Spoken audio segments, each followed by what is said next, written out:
বাইরে থেকে দরজায় তালা লাগিয়ে কেরোসিন ঢেলে জ্বালিয়ে দেওয়া হয় পুরো ঘর।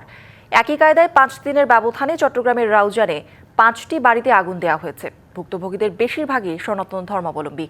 সিরিজে অগ্নিকাণ্ড কী কারণে তার কোনো কুল কিনারা করতে পারছে না আইনশৃঙ্খলা রক্ষাকারী বাহিনী।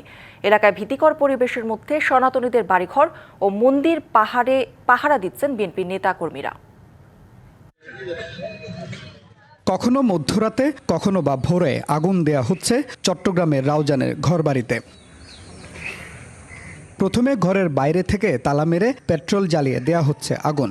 গেল সপ্তাহের 5 দিনে একই কায়দায় 5টি বাড়িতে আগুন দেওয়ার ঘটনায় তৈরি হয়েছে রহস্যের। আমরা কোনোদিন মারতে পারবো? ওদের ওরকম না হলে এই লোকটাকে আমার মারার কোনো ইয়ে আছে?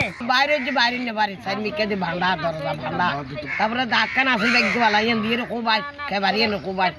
আগুনের ঘটনা বেশিরভাগই ঘটেছে সনাতন ধর্মাবলম্বীদের ঘরবাড়িতে। আগুনের পর দিক বিদিক শূন্য হয়ে কেউ দা দিয়ে ঘরের দরজা কেটে কেউ বা টিন কেটে বের হয়ে প্রাণে বাঁচলেও নিঃস্ব পরিবারগুলো।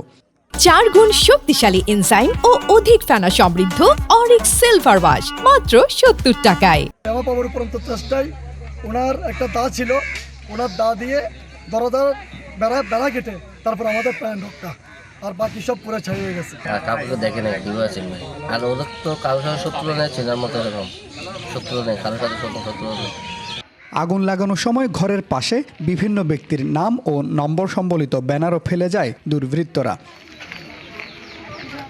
পুলিশ বলছে এলাকায় মোতায়েন করা হয়েছে অতিরিক্ত পুলিশ। মূল কারণ এবং কারা এর সাথে জড়িত সেটা সর্বোচ্চ গুরুত্ব দিয়ে জেলা পুলিশ দেখছে। যে বিভিন্ন ধর্মীয় যে প্রতিনিধিরা আছেন, এলাকার জনসাধারণ যারা আছেন, গ্রাম পুলিশ সমন্বয়ে আমার এবং অতিরিক্ত পুলিশ মোতায়েন করা হয়েছে। এদিকে রাত জেগে হিন্দু সম্প্রদায়ের বাড়িঘর মন্দির পাহারা দিচ্ছে বিএনপি ও অঙ্গ সংগঠনের নেতাকর্মীরা। 6 নং ওয়ার্ডের যুব সমাজ ছাত্রদল সহ মিলে পাহারা দিচ্ছি হিন্দু বাড়িতে, যাতে হিন্দু মন্দিরে যাতে দুষ্কৃতিকারীরা কোনো রকম তাদের ষড়যন্ত্র যাতে করতে না পারে। আগুন দেওয়ার ঘটনায় এখন পর্যন্ত 3টি মামলা হয়েছে। সিরিজ এই অগ্নিসংযোগের রহস্য উদ্ঘাটন ও জড়িতদের আইনের আওতায় আনার দাবি এলাকাবাসীর। Mujibul Haque, DBC news, Chittagong.